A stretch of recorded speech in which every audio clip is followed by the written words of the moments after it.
Allez, bonjour à toutes et à tous les amis, j'espère que vous allez bien. Donc on se retrouve comme toutes les semaines pour préparer notre semaine de trading. Donc on va faire un petit tour sur les annonces économiques importantes de la semaine. On va faire un petit tour sur les graphiques aussi. Et puis on regardera un peu les prévisions de baisse de taux. Donc je rappelle qu'il arrive fin du mois, le 29 pour le côté US et le 30 donc pour le côté euro. Du coup, cette semaine, on n'a pas énormément de chiffres, mais on a des chiffres très importants. Donc, on a les chiffres de l'inflation qui sont vraiment à suivre côté États-Unis. Donc, je pense que ça va être une semaine assez volatile. Voilà, donc on va faire un petit tour tac, sur les annonces économiques de la semaine. Donc voilà, comme je vous ai dit, hein, c'est pas surchargé en annonces. Par contre, c'est des annonces importantes. Voilà. Donc, on commencera mardi côté US par les prix à la production. Donc voilà, les prêts à la production, c'est important parce que c'est une annonce en fait qui permet de mesurer l'inflation en avance. Voilà. Donc prêt à la production mensuel à 14h30 pour mardi, ça devrait bouger un petit peu. Mais le gros du sujet, ça va être donc mercredi. Donc mercredi, on a les annonces de l'inflation en France. Bon. C'est important, mais voilà, on sait que sur l'euro-dollar, ce qui fait vraiment bouger, c'est quand même toutes les annonces côté US. Voilà, donc on va se concentrer là-dessus. Donc on aura l'inflation corps mensuelle, donc le corps c'est vraiment le plus important, donc c'est le sous-jacent, donc c'est hors alimentation et énergie. Donc logiquement, pourquoi c'est plus important? Parce que c'est moins volatile. Par exemple en hiver on a plus besoin de gaz, donc le gaz augmente et ça fait monter l'inflation. Donc voilà, le corps ça enlève tout ça quoi. Du coup c'est pour ça que c'est la mesure la plus regardée pour la Fed. Donc voilà, inflation corps en mensuel, après on a l'inflation normale, entre guillemets, annuelle et mensuelle également. Je voulais juste qu'on regarde pendant là qu'on est sur l'inflation. Il y aura l'inflation sous-jacente en annuel. Donc voilà, on voit c'est ce qu'avait dit Powell, que l'inflation ne descend pas aussi vite que prévu. Donc voilà, là on le voit très bien hein, sur les derniers mois. Euh, on stagne à 3,3%. On rappelle la target de la Fed c'est 2%. Donc voilà, pas très bon. C'est pour ça que, je le dis hein, depuis le discours de Powell de la dernière fois, qu'il n'y aura sûrement pas de baisse de taux en fin du mois. Donc voilà, du coup, voilà pour mercredi. Grosse journée mercredi. Euh, voilà, jeudi, on a donc l'inflation en Allemagne, pareil. Important mais pas tant. On aura les ventes au détail aux États-Unis, donc c'est pareil, c'est comme les prix à la production, ça sert à mesurer l'inflation. Les inscriptions hebdomadaires au chômage, on a eu le gros rapport cette semaine, de toute façon, par rapport à l'emploi. Donc je pense pas ça fera pas énormément bouger les choses, ce sera plus vente au détail principal et vente au détail normal, entre guillemets. Et vendredi, du coup, du côté de la zone euro, pardon, on aura l'inflation. Donc on voit l'inflation en zone euro qui est, attendez, je vous mets ça comme il faut, voilà, qui est quand même assez bas, qui est à 2,4%. Donc il n'y a vraiment pas de raison que la BCE, elle, ne baisse pas ses taux en fin du mois. Voilà, donc pas grand chose au niveau des chiffres, mais des chiffres vraiment importants. On a eu le rapport sur l'emploi qui a pas mal fait bouger, là on aura l'inflation cette semaine, donc ça va être une semaine intéressante. Voilà, comme je disais, du coup, par rapport aux baisses de taux du côté de la Fed, on est à 93,6%, donc des analystes, des économistes qui pensent qu'il n'y aura pas de baisse de taux, donc là en fin du mois.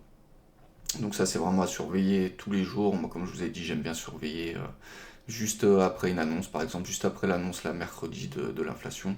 J'aime bien regarder le pourcentage, comment il a évolué quoi. Voilà, donc logiquement baisse de taux du côté de la BCE et pas de baisse de taux du côté de la Fed pour ce mois-ci. Donc voilà.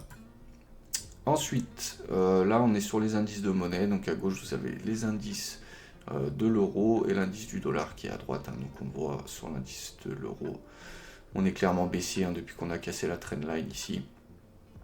On avait un gros support également qui a été travaillé, mais qui n'a pas tenu, hein. Donc maintenant ça devient une résistance. Là on est un petit peu au milieu de nulle part, donc honnêtement je vois pas de raison que l'euro baisse pas un peu plus. En plus on n'a pas encore de divergence au niveau du RSI. Donc voilà, on a une trendline très très long terme. Je vais essayer de dézoomer un petit peu pour que vous la voyez, hein. Trendline depuis 2008 qui est juste ici. Donc je vois pas pourquoi on n'irait pas la toucher. Là on est un petit peu au milieu de nulle part. Voilà, ça me semble être une bonne zone pour faire un petit rebond. Voilà. Du coup au niveau du dollar, donc on voit qu'on a cassé notre range. Moi je pensais qu'on allait retracer plus, hein, je l'avais dit dans les vidéos. Je pensais qu'on allait retracer un petit peu plus, mais bon, le dollar est hyper fort, donc ne jamais se mettre contre. Pareil, grosse tendance haussière, on n'a pas encore de divergence, donc je vois pas pourquoi on n'irait pas plus haut. Voilà.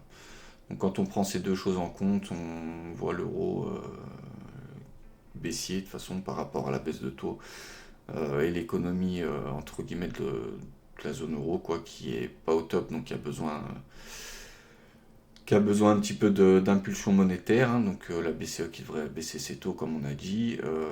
Pour cette année on devrait avoir au moins 2 ou 3 baisses de taux de 25 points de base à chaque fois.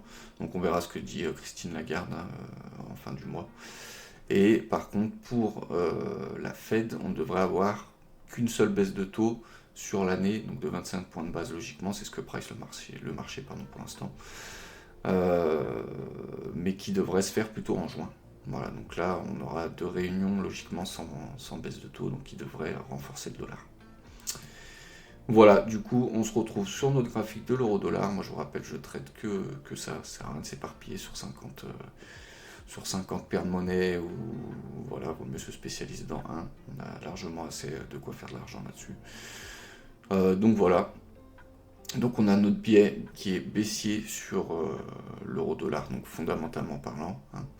Et après on le voit sur le graphique, hein, de toute façon on était un petit peu en range, on a cassé notre bas de range, boum, maintenant on est baissier.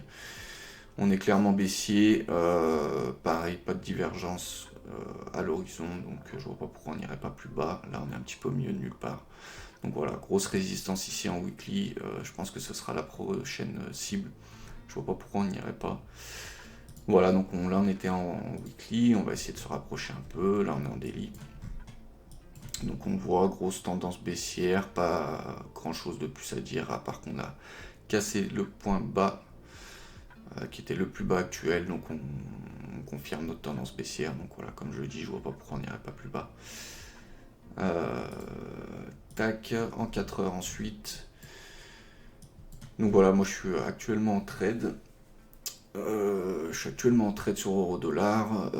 Moi je vous avais partagé mes deux setups, donc à la base je devais prendre soit si on arrive sur cette résistance weekly, ou soit si on recasse ce support en 4 heures et qu'on le reteste. Donc c'est exactement ce qui s'est passé, hein. Vous voyez, tac, on est revenu travailler un peu ce support résistance et on l'a cassé. Moi je l'ai pris un peu plus haut du coup parce qu'on avait une belle petite divergence en 4 heures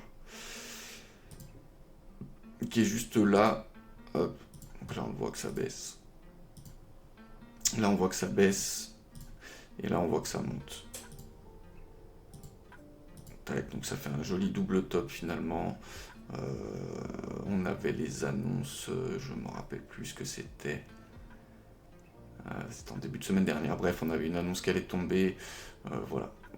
J'ai vu qu'on a ravalé la bougie. J'ai attendu un petit retest et boum. J'ai pris le trade. Mais voilà, trade partagé la semaine dernière juste ici. Donc si vous avez suivi l'idée, vous êtes sûrement rentré là avec notre target ici. Donc voilà, un très beau trade à 3R.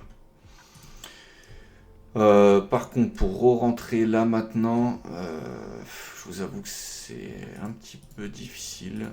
Il faudra peut-être attendre un petit retracement et peut-être re-rentrer à ce niveau-là. Mais ouais.